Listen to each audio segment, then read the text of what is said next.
నమస్కారం. చక్కెరకేళి కార్యక్రమానికి స్వాగతం.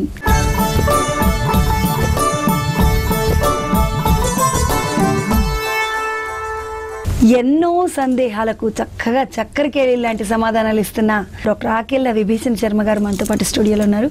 మరి వారిని అడిగి చాలా సందేహాలను నివృత్తి చేసుకుందాం. సరేనా? గురుగారు నమస్కారం అండి. గురుగారు, మీకు చక్కెరకేళి కార్యక్రమానికి స్వాగతం. ఎన్నో సందేహాలను తీర్చుతున్నారు కదండి. ఈరోజు ముందుగా ఒక చిన్న సందేహం అండి. ఇది ఏంటంటే ఉల్లి మల్లి కాదు, కాకి కోకిల కాదు అంటారు. దాని గురించి చెప్పండి. వాస్తవమే కదా, ఉల్లి మల్లే కాదు, కాకి కోకిల కాదు. మామూలుగా ఉల్లి పువ్వు అనేటువంటిది, ఉల్లిపాయ అనేటువంటిది మామూలుగా ఎక్కువగా తింటూ ఉంటారు జనాలు. కానీ తిన్న తర్వాత బాగా స్వేదం ద్వారా దుర్వాసన వస్తుంది, నోటి దుర్వాసన వస్తుంది అని. కానీ ఉల్లి చేసేటువంటి మేలు తల్లి కూడా చేయదు అని అంటారు. సకల రసాయన రాజోపి గంధేన ఐకేన లశునైవ అని జగన్నాథ పండితురాయలు కూడా అంటారు. సకల రసాయనాలకి రాజుట వెల్లుల్లి, కానీ గంధేన ఐకేన ఆ దుర్గంధం వల్ల దాన్ని పట్టించుకోరు. అదే మల్లె అనుకోండి, అంత సువాసన. ఇప్పుడు మాలతీ పుష్పాలకి వాసనలు ఉంటాయి, మందార పుష్పాలకి వాసనలు ఉంటాయి. కానీ మల్లెపూల సౌరభం అనేటువంటి చాలా, అది మత్తెక్కిచ్చేది, చాలా ఆహ్లాదాన్ని కలిగించేటువంటిది. కాబట్టి ఉల్లి పువ్వు ఎప్పుడు మల్లె పువ్వు కాదు. ఉల్లిపాయ కానీ ఉల్లి పువ్వు కానీ అది మల్లె పువ్వులాగా ఉండదు. అలాగే కాకి కోకిలా కాదు. అంటే ఇక్కడ సారూప్యత కూడా ఉన్నది. ఎందుకంటే నల్లగా ఉండేటువంటివి, తెల్లగా ఉండేటువంటివి. మనకి చూడండి, కాకి తన పిల్లల్ని తనే సాకుతుంది, కానీ కోయిల తన గుడ్లను పట్టుకెళ్ళి కాకి కూట్లో పొదిగేస్తుంది. పాపం తన బిడ్డలే అనుకుని అదే రూపంలో ఉండటం వల్ల పూజించేస్తూ ఉంటుంది ఆ కాకి. కానీ వసంతకాలం వస్తుంది, వచ్చేప్పటికి కోయిల మధురంగా పంచమస్వరంలో కూస్తుంది. వసంతకాలే సంప్రాప్తే కాకః కాకః పికః పికః అని. కాబట్టి కాకి కోకిల కాదు, ఉల్లి మల్లె కాదు అని అంటే, మల్లె సాయంకాలం ఎప్పుడు చక్కగా అలా విరిసి ఎలా సౌరభాన్ని ఇస్తుందో, ఎలా అయితే వసంత ఋతువు వచ్చేప్పటికి ఆ నల్లటి కాకుల మధ్య ఉండేటువంటి కోయిల మధురంగా గానం చేస్తుందో, అలా ఓ సభకి వచ్చాడు అనుకోండి, వచ్చే వరకు శాలువా వేసుకోవడం, రావడం, కూర్చోవడం బాగానే ఉంది. వచ్చిన తర్వాత ఏమవుతుంది, 4 మాటలు మాట్లాడేప్పటికి బండారం బయటపడుతుంది అనమాట. కాబట్టి అప్పుడు చెప్తారన్నమాట, కాకి కోకిల కాలేదు. రూపం అలాగే ఉండొచ్చు, కానీ మాట మాట్లాడేప్పటికీ ఆ విషయం తెలిసిపోతుంది, లోపల ఉండేటువంటి విషయం బయటికి తెలిసిపోతుంది. కాబట్టి అలాగే లోకంలో రూప సాదృశ్యం ఉండొచ్చు, కానీ తత్వ సాదృశ్యం ఉండదు. ఆ తత్వం అది గొప్పదైతే అది ఆదరింపబడుతుంది, రూపం చేత ఆదరం ఉండదు అనేటువంటి దాన్ని తెలియజేయటం కోసం చెప్పబడినటువంటి సామెత. ఓకేనండి గురుగారు, చక్కగా చెప్పారు, బాగుంది. మేకలాగా తినాలి, ఏనుగులాగా నీళ్ళాడాలి అంటుంటారు కదండి. అసలు అది ఏంటండి? మేకలా తినడం ఏంటి, ఏనుగులా నీళ్ళాడడం ఏంటి? చూడటానికి రెండు బాగుండవు. ఆలోచించండి, మేక కచకచకచాన్ని వేస్తూ ఉంటుంది, పైకి ఎక్కి 2 కాళ్ళతో చెట్టు మీదకి ఎక్కి తింటూ ఉంటుంది. ఎంత అపహాస్యంగా ఉంటుంది అది. అలా ఏనుగు ఏం చేస్తుంది, స్నానం చేసి నెత్తిని పోసుకుంటుంది. అయితే అజవత్ స్నానం గజవత్ భోజనం సంస్కృతంలో చెప్పబడినదాన్ని ఎవరో తెలుగు చేసినట్టున్నారు. అజవత్ అంటే మేక గబగబా తింటుంది. భోజనం దగ్గర అవసరమైనటువంటిది వెంటనే సిద్ధంగా కూర్చుని చేసి ఆ పదార్థాలను ముందు వడ్డీ వార్చిన తర్వాత గబగబా కూర్చుని తినేసేయాలి. ఎక్కువసేపు సుఖేన మౌనేన భోక్తవ్యం అంటే సుఖంగా తినమని చెప్తే సావధానంగా తినమని అర్థం కాదు. మాట్లాడకుండా మేక ఎలా అయితే సుఖంగా మరో దాన్ని పట్టించుకోకుండా తినేస్తుందో అలా గబగబా తినేసేయాలి అన్నం దగ్గర కూర్చుని. అలాగే ఏనుగు చాలాసేపు స్నానం చేస్తుంది. గబగబా అలా నీళ్లు పోసుకుని వచ్చేసాం అనుకోండి, చర్మరోగాలు వస్తాయి. కాబట్టి ఏనుగులాగా స్నానం చేయాలి, హాయిగా ప్రశాంతంగా స్నానం చేయాలి. దేహానికి జలం పుష్టిని, తుష్టిని, తేజస్సుని, ఓజస్సుని కలిగిస్తుంది. కాబట్టి భగవంతుడు అసలు సృష్టిలో చూడండి, సృష్టిక్రమం అపయేవ ససజ్జాదు. ముందు భగవంతుడు దేన్ని సృష్టించాడు? ఈ భూమిని, వీటిని, ఇవన్నీ కాదు, తర్వాత వచ్చాయి ఇవన్నీ. ముందు నీళ్ళనే సృష్టించాడు. అభ్య పృథివ్యాం ఓషధయ ఓషధీభ్యో అన్నాత్ పురుష. అన్నం వచ్చాక ఈ ప్రాణులన్నీ వచ్చాయి. ముందే ప్రాణం సృష్టించేసి తర్వాత అన్నాన్ని సృష్టిస్తే మరి జీవులు ఎలా బతుకుతారు? కాబట్టి సృష్టి క్రమం అలా అంత క్రమంగా సాగింది. కాబట్టి జలం బలాన్ని ఇచ్చేటువంటిది. కాబట్టి అందుకే చూడండి, ఎవరన్నా వడదెబ్బ తగిలి పడిపోతే వెంటనే ఏం చేస్తారు, వాడు నోట్లో ఏదో ఒకటి పెట్టారు, మొహాన్ని నీళ్లు చల్లుతారు. ఆ జలానికి ఆ శక్తి ఉంటుంది. కాబట్టి అది ఎక్కువసేపు స్నానం చేస్తే పుష్టి కలుగుతుంది, తర్వాత శుభ్రత వస్తుంది. కాబట్టి అయితే భగవంతుడి స్నానం వేరు. భగవంతుడికి స్నానం చేస్తే అది భగవంతుడికి ఆయన శుచిర్ విప్రశుచి కవి. ఆయనకి స్నానం ఏమిటంటే మన మనసులో ఉండే మనం అపహరింపబడుతుంది.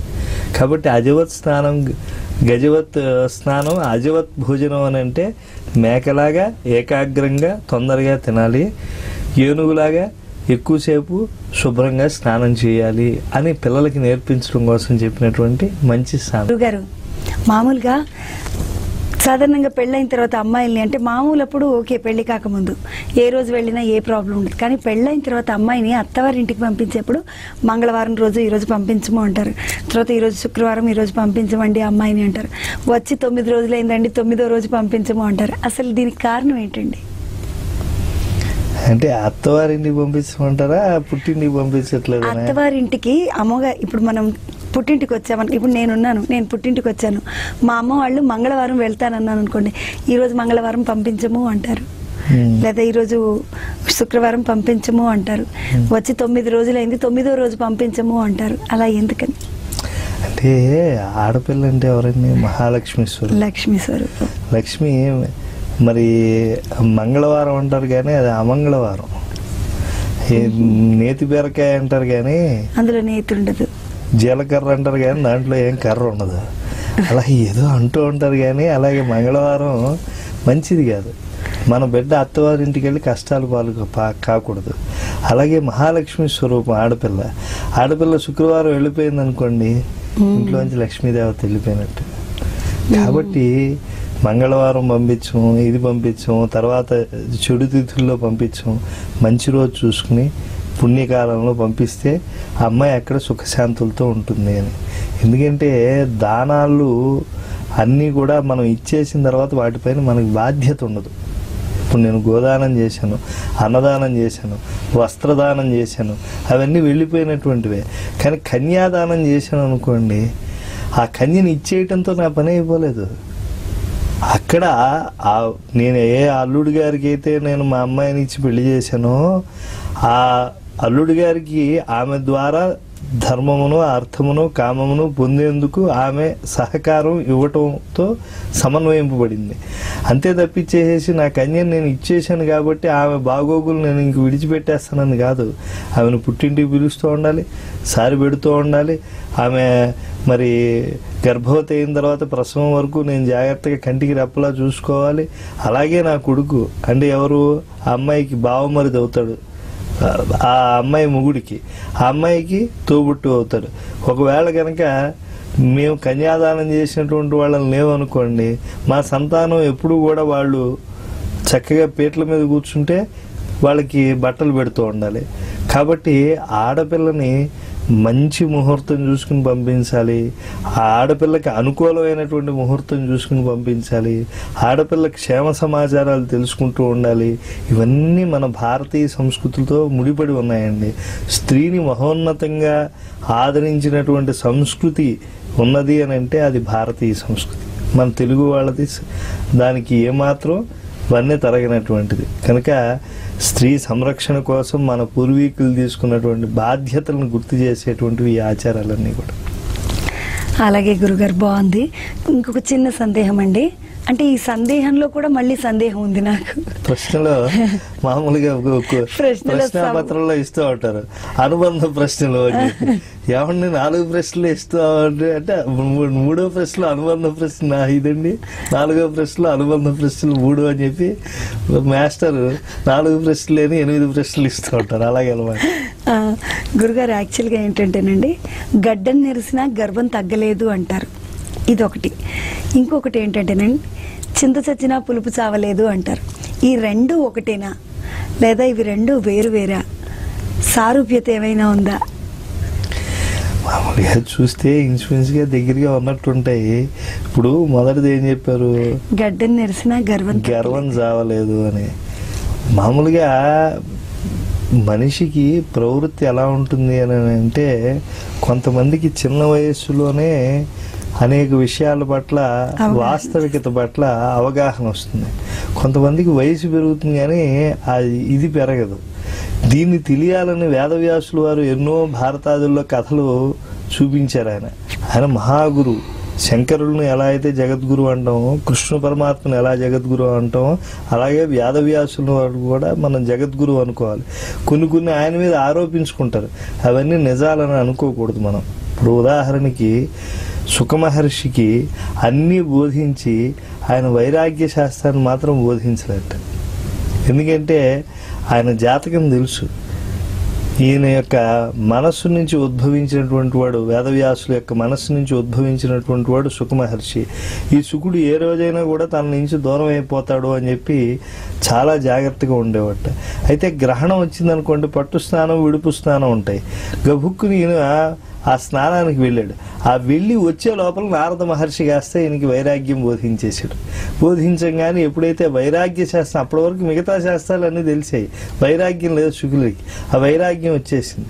వెంటనే ఆయన ఏం చేశాడు, ఓహో ఇంతేనా తత్వం, పరమాత్మ తత్వం, పాంచభౌతికమైనటువంటి దీంతో ఈ దేహం ఏర్పడిందా, మళ్ళా ఈ ప్రకృతిలో ఇది కలిసిపోయేటువంటిదా అని తెలుసుకున్నాడు. ఎప్పుడైతే తెలుసుకున్న దాన్ని వంట పట్టించుకున్నాడో నారదోపదేశం చేత, భగవన్ నిర్ణయం చేత ఆయన ఈ ప్రకృతిలో కలిసిపోతున్నాడు. అయితే తండ్రికి పుత్రవాత్సల్యం ఉందని చెప్పి ఆ సుఖమహర్షికి తెలుసు కనుక అన్నిటికీ, చెట్లకి, ఆ యొక్క గుహలకి అన్నిటికీ చెప్పాట, నా తండ్రి వచ్చి సుఖ అని పిలుస్తాడు, మీరు కనీసం మీరన్నా పలకండి అని చెప్పాట.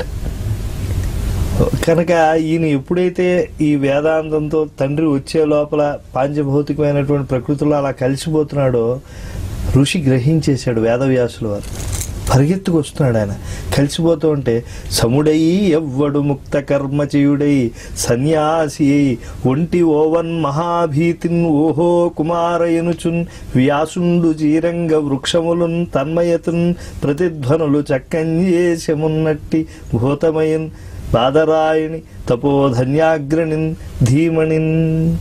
ఎంత గొప్ప పద్యం చూడండి. భాగవతంలో తెలుగులో పుణ్యపేటి పోతన గారు చెప్పినటువంటిది. సముడై ఎవ్వడు ముక్త కర్మల నుంచి విముక్తి పొంది సన్యాసి ఒంటిగా వెళ్ళిపోతున్నాడు అలా పాంచభౌతికమైనటువంటి ప్రకృతిలో కలిసిపోతూ. ఆయన వెంటనే ఓహో కుమారా అని చెప్పి ఈయన పరిగెడుతున్నట్ట. సుఖమహర్షి గోచి కూడా సరిగ్గా పెట్టుకునేటువంటి వాడు కాదు, ఈ దేహచింతన లేనటువంటి వాడు. ఆయన అలా ఉండేటువంటి వాడు వివస్తుడిగా ఉంటాడో తెలియదు, గోచితో ఉండి అది సరిగ్గా పెట్టుకోకుండా ఉంటాడో తెలియదు. ఆయన్ని చూసేటువంటి వాళ్ళు ఎవరికి కూడా వికారం కలిగేటువంటిది కాదు. ఎందుకంటే ఆయన వైరాగ్యం ఎప్పుడైతే ఉందో ఆయన చూసి ఎటువంటి వికారం కలగదు. స్నానం చేస్తున్నట్టు అక్కడ ఉండేటువంటి అప్సరో స్త్రీలు ఆ సమయంలో వాళ్ళు కూడా గ్రహణ స్నానం విడుపు స్నానం అందరూ చేస్తూ ఉంటారు కదా, వాళ్ళు చేస్తున్నారట. ఈ కొడుకు మీద వ్యామోహంతో పరిగెత్తుకుంటూ వచ్చేటువంటి గడ్డం నరిసినటువంటి వృద్ధుడైనటువంటి వ్యాసుల వారు అలా పక్కన చూసేటప్పటికి వీళ్ళు చీరలు ఇలా కట్టుకుంటున్నారట. ఒళ్ళు మండిపోయింది. గోచి సరిగ్గా లేకుండా వయస్సులో ఉండేటువంటి నా కొడుకేమో వెడుతున్నాడా, వెడుతూ ఉంటేమో వాడినేమో మీరేమో పట్టించుకోలేదా, ముసలాడిని నేను పరిగెత్తుకు వచ్చేప్పటికి మాత్రం మీరేమో ఇలా కప్పేసుకుంటున్నారా అని చెప్పి కోపంగా అరిచేట. ఏమిటయ్యా నువ్వు, పితృవాత్సల్యం లేక పరమాత్మలో కలిసిపోతున్నాడు నీ కొడుకు, ఆత్మసుముడు, నీకన్నా గొప్పవాడు వైరాగ్యంలో. నువ్వు ఇంకా గడ్డం నరిసినా కూడా నీకు ఇంకో కోపం తగ్గలేదు, మేమేమో నిన్ను కాముకుడు అనుకుంటున్నావేమో అని చెప్పి నువ్వు ఇంకా భౌతికంగా ఆలోచిస్తూ ఉన్నావు అని చెప్పి వాళ్ళు అధిక్షేపణ చేశారు. గడ్డం నరిసినా గర్వం తగ్గలేదు అని చెప్పి. అంటే వేదవ్యాసులు వారు అలాంటి వారు అని చెప్పి నింద చేయకూడదు. అంటే లోకంలో రేపు ఎవరైనా అష్టాదశ పురాణాలు, ఉప పురాణాలు ఇవన్నీ చదివేసినటువంటి వాళ్ళు మేము కూడా వ్యాసులు అంతటి వాళ్ళం అని అనుకుంటారేమో. ఇన్ని చదివినా ఇదిగో మనుషులు ఇలాగే ఉంటారు అని చెప్పటానికి ఒక గురువు తనను తాను ఉదాహరణగా చెప్పుకున్నటువంటి వాడు. అది భారతీయ సంస్కృతిలో గురువు యొక్క స్థానం. ఇప్పుడు నేను పుస్తకం రాసుకున్నాను అనుకోండి, ఎవరు రాశారు? భారత భాగవతాలు, దాంట్లో ఉండే అంశాలే కదా మనం మాట్లాడుకుంటున్నాం. వేదవ్యాసులు వారు తక్కువ చేసుకుని ఇలా రాశారా లేదా? నేను నా ఆటోబయోగ్రఫీ రాసుకున్నాను అనుకోండి, మొదటి పేజీలో ఏమిటి, ఫలానా వాళ్ళు మెచ్చుకున్నారు, రెండో పేజీలో ఏమిటి, ఫలానా వాళ్ళు దండేశారు, మూడో పేజీలో ఏమిటి, వాళ్ళు ఎవరో నేను వస్తూ ఉంటే పెద్ద ఊరేగింపు చేశారు, నాలుగో పేజీలో ఫలానా ఛానల్ వాళ్ళు నా యొక్క ప్రోగ్రాంలు 10 సార్లు ప్రసారం చేశారు.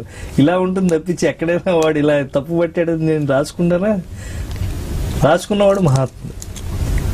అలా జరగకపోయినా లోకానికి చెప్పినటువంటి వాడు వేదవ్యాసుడు. అంటే రేపటి కాలాన్ని ఊహించి జాతికి చెప్పినటువంటి వాడు ఆయన. ఊర్ధ్వ బాహురు విరౌమ్యేష నచకశ్చి శృణోతి మాం ధర్మాదర్థశ్చ కామశ్చ మోక్షశ్చ భరతర్షభ.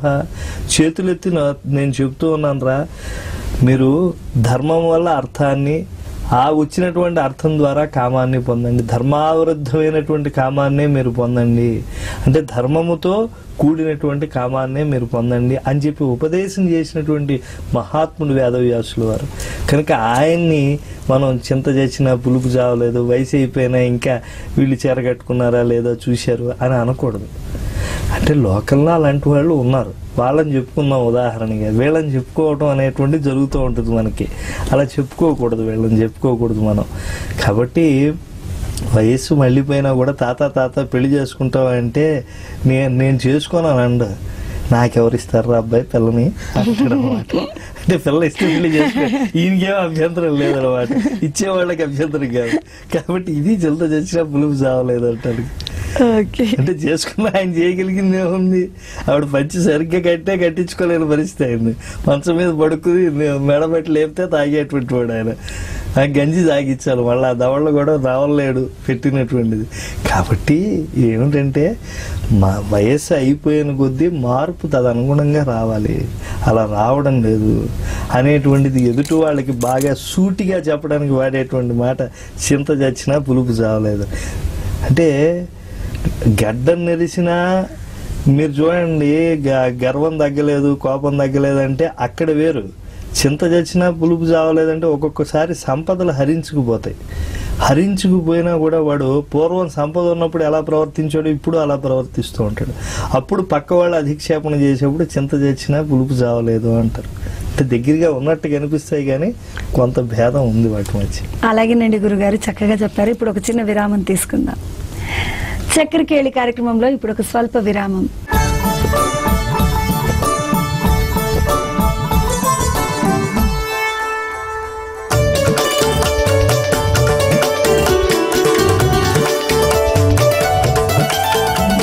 శ్రీపీఠం ఆధ్యాత్మిక మాసపత్రిక. చదవండి, చదివించండి, ఆచరించండి. చందాదారులుగా చేరాలనుకునేవారు సంప్రదించవలసిన నెంబర్లు 0402707665, 65221666, 9849028565. Ravi Bariatrics, the comprehensive weight loss solution, both surgical and non-surgical. భారతదేశంలోని అత్యంత క్లిష్టమైన మరియు కష్టమైన బేరియాట్రిక్ ఆపరేషన్లు చేసిన సంస్థ రవి బేరియాట్రిక్స్. 250 కేజీలు దాటిన పండరీ లాంటి ఎందరో పేద భారీకాయలకు ఉచితంగా సర్జరీ చేసి ప్రాణాలు కాపాడిన డాక్టర్ కొంగర రవికాంత్ గారి హెల్త్ అవేర్నెస్ కార్యక్రమం ప్రతి మంగళ, బుధ మరియు శుక్ర శనివారాల్లో మధ్యాహ్నం 3:30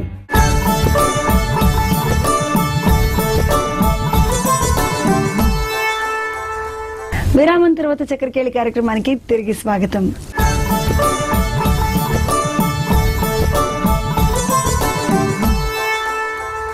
గురుగారు, దాసుడి తప్పు దండంతో సరి అంటుంటారు కదండి, అంటే ఏంటో వివరిస్తారా? అంటే మామూలుగా ఎప్పుడన్నా ఎక్కువగా చూడండి, భార్యాభర్తలకి కాస్త వైమనస్యాలు వస్తూ ఉంటాయి, ప్రణయ కలహాలు అని అంటూ ఉంటారు. ఎప్పుడో అప్పుడు భర్త పాపం భార్యకి ఏదో అడిగింది, ఏదో సమయానికి వస్తానంటాడు, కార్యాలయంలో అక్కడి నుంచి విముక్తి కలగదు, వచ్చినప్పుడు ఏదో బాధపడతాడు. కోపంతో ఆవిడ ఏం చేస్తుంది, ఏ ప్లేటో విసిరేస్తుంది. విసిరేసిన తర్వాత ఏం చేస్తుంది, అయ్యో మళ్ళీ దెబ్బ తగిలిందా అని చెప్పి ఏదో మందు, కాస్త ఆవిడే కాపడం పెట్టాలి కదా, మళ్ళీ పక్కింటి ఆవిడ వచ్చి పెడితే ఒప్పుకోదు కదా. కాబట్టి అప్పుడు ఉంటుంది, ఏదో వదిలేవే, దాసుడు తప్పు దండంతో సరి అని చెప్పి. ఇప్పుడు కృష్ణ పరమాత్మ అంశమే ఉంది. ఆయన పాపం ఏదో పారిజాత పుష్పం నారద మహర్షి వచ్చి నీకు ప్రియంగా ఉండేటువంటి వాళ్ళకి ఇవ్వయ్యా అంటే పక్కనే పాపం రుక్మిణీదేవి కనిపిస్తే ఎక్కడ కాదనుకుంటుందా అని ఆవిడకి ఇచ్చేశారు. వెంటనే పాపం సత్యభామాదేవికి చిరకెత్తులు వెళ్ళి చెప్పేశారు. ఈవిడ కాస్త అందరూ ప్లేన్ దోశ తింటే ఈవిడ మసాలా దోశ తింటూ ఉంటుంది, కాస్త నేను చాలా గొప్ప అని చెప్పి. అందుకే చూడండి పాటలు పాడేటప్పుడు కూడా ఒక్కరొక్కరు కొప్పులోన గుప్పిడేసి మల్లెపూలు, సత్యభామ కొప్పులోన సన్నజాజులు. అంటే అందరిలాగే ఈవిడ మల్లెపూలు పెట్టుకోదు, కొంచెం ప్రత్యేకంగా అనిపించడానికి అలాగే అన్ని ప్రత్యేకత కోరుకునేది. అందులో చాలా తనని గొప్పగా ఆరాధిస్తున్నాడు, ప్రేమిస్తున్నాడు అని చెప్పి భావిస్తుంది ఆ సత్యభామాదేవి. అటువంటి సత్యభామాదేవి అవసరమైతే ఆ నరకాసురుడి మీద యుద్ధానికి కూడా వెడుతూ ఉంటుంది భర్తతో పాటు. అలాంటి సత్యభామాదేవి మరి ఈ పారిజాత పుష్పాన్ని అలా ఇచ్చేసాడంటే బాధ కలిగిందా లేదా? వెంటనే ఆవిడ ఏం చేసిందంటే కాలు అలకపోని కాళ్ళేమో అలా విసిరిందిట. పాపం ఆవిడ దగ్గర పాదాల దగ్గర కూర్చుని ఏదో పిసుకుదాం అనుకుని, అయ్యో నువ్వు అలిగేసి కోపగృహం దాకా, అంటే పూర్వకాలం ఏంటంటే కోపగృహాలు వేరే ఉండేవి. ఈ అలకు వచ్చినప్పుడు వెళ్ళి నల్లటి చీర కట్టుకుని, ఈరోజు మామూలుగా ఫ్యాక్టరీలో వాటిలో నిరసన తెలియజేస్తారే అలాగే ఆడవాళ్ళు కూడా నల్లటి చీర కట్టుకుని కోపగ్రహాలు అంటే అక్కడ చాలా చిన్న దీపాలు, బెడ్ లైట్ లాగా చిన్న దీపాలు ఉంటాయి, అక్కడికి వెళ్ళి ఈ ఆభరణాలన్నీ తీసేసి అక్కడికి వెళ్ళి పడుకునేవాళ్ళు. మళ్ళీ భర్త గారు వచ్చి బతిమాలతో కానీ వచ్చేవాళ్ళు కాదు. ఈయన పాపం పెద్ద కిరీటంతో రాజ్యసభ నుంచి వచ్చాడు. వచ్చేటప్పటికి జరిగిన విషయం చెప్పేశారు జలికెత్తులు. అక్కడ చెప్పిన వాళ్ళు మళ్ళీ ఇక్కడ చెప్పరా, ఏమండి మీరు అక్కడ పారిజాత పుష్పం రుక్మిణీదేవికి ఇచ్చారనే విషయం సత్యభామాదేవి గారికి చెప్పేసాము. ఆవిడ చాలా కోపంగా ఉన్నారు, ఎక్కడున్నారు కోపగృహంలో ఉన్నారు. ఇలా తల దగ్గరికి వెళ్తే మళ్ళీ ఆవిడ ఈ పక్క చూడదేమో అని పాపం కాళ్ళ దగ్గరికి వచ్చేప్పటికి ఆవిడ గబుక్కుని అలా కాలుతో అలా తొలగని దూసింది. ఆవిడ ఆ గబుక్కుని ఇలా పక్కే తీసుకోపోయింది, అది వెళ్ళి స్వామి పాపం తలకి తగిలి కిరీటం పడింది. దాసుడి తప్పుకి దండంతో సరే ఏదో దండించేసావు కదమ్మా వదిలే అన్నట్టు పాపం వచ్చి కాళ్ళు పట్టుకుంది. ప్రభు నేనేదో నా కాళ్ళు వెనక్కి తీసుకోవాలనుకున్నా కానీ నీ తల తన్నాలని కాదు అని చెప్పి ఇలాగ దాసుడి తప్పు దండంతో సరి అనేటువంటిది మామూలుగా ఏదో ముట్టిగా వేసి వదిలేదే. 3 రోజుల్లో వస్తానన్నవాడిని 4 రోజులు పట్టింది, అక్కడ రైలు లేట్ అయింది. ఎప్పుడు క్రితంసారి కూడా ఇలాగే చెప్పారు, ఎదురింటి వాళ్ళు ఎక్కిన రైలు పక్కింటి వాళ్ళు ఎక్కిన రైలు మాత్రం కరెక్ట్ టైంకి రిజర్వేషన్లు దొరుకుతాయి, మీకు మాత్రం దొరకవా అని చెప్పినప్పుడు ఏదో వదిలేవే 4 తిట్లు తిట్టావు కదా అని చెప్పి లోకంలో వాడుతూ ఉంటారు. కానీ కొంచెం ఆధ్యాత్మికంగా మనం చూసామనుకోండి, ఓ ప్రసిద్ధమైనటువంటి కథ ఉన్నది. దాసుడు ఒక తప్పు చేశాడు అనుకోండి, భగవంతుడు దాన్ని దండిస్తాడు. భగవద్ దండన అనేటువంటిది కూడా దయతో కూడి ఉంటుంది. ఒక భక్తుడు వెళ్ళి పరమాత్మ స్వామి నువ్వు నా ఇంటికి రా, నేను మంచి భోజనం పెడతాను, అభ్యాగత స్వయం విష్ణు అని అంటారు. ఎంతోమంది అభ్యాగతులు నేను భోజనం పెట్టా అంటే పెట్టావు కదయ్యా చాలు అన్నట్టే, కాదు నేను నీకు పెట్టాలి అని చెప్పి అన్నట్టు. ఈ సృష్టిలో ఏ జీవికి పెట్టిన ఆకలితో ఉండేటువంటి వాళ్ళకి నాకు పెట్టిన ఏంటి అని చెప్పి తెలుసుకోవయ్యా, త్వయమయ్యి సర్వత్ర ఐకో విష్ణు అని చెప్పి నీ గురువు గారు కూడా నీకు ఉపదేశం చేశారు, కాదు సాక్షాత్తు మీరే శంఖ చక్రాది ఆయుధాలతో రావాలి అన్నట్టు.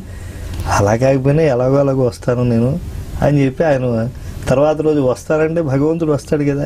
ఈయన పాపం అన్నీ కూడా శ్రద్ధగా వడ్డించి అలా ఎదురు చూసుకుంటున్నాడు, వస్తే పాపం భోజనం పెడదాము అని చెప్పి అలా వాకిట్లో కూర్చున్నాడు. ఇంతట్లో పాపం ఎదురు చూస్తూ ఉంటే కొంచెం చిన్న కునుకు పెట్టింది ఆయనకి. గబుక్కుని లేచేపటికి ఓ తెల్ల కుక్క వచ్చి తినేస్తుందట. కోపం వచ్చింది. కోపం వచ్చి వెంటనే భగవంతుడు రాలేదనేటువంటి కోపం పైగా ఆలస్యం అయిపోయి ఆకలికి కోపం ఎక్కువ వస్తుంది.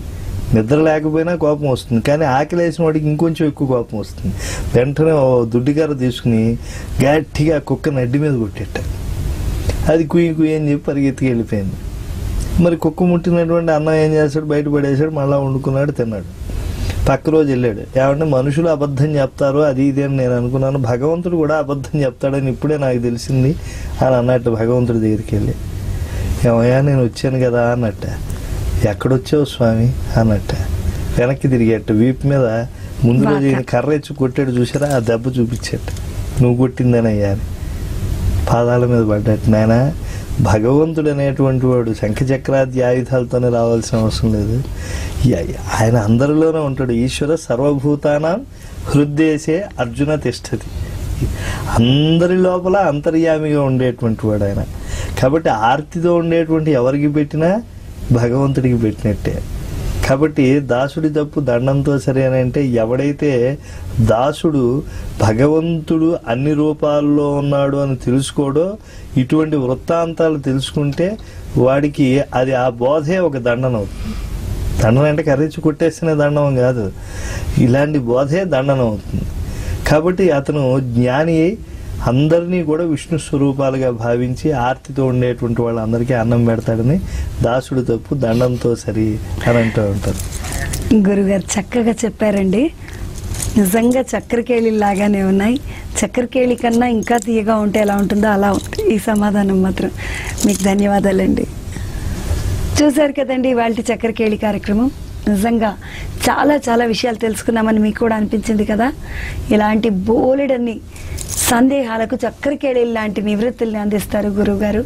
మరి రేపటి చక్కెరకేళిలో మళ్ళీ కలుసుకుందాం. అంతవరకు సెలవు. నమస్కారం.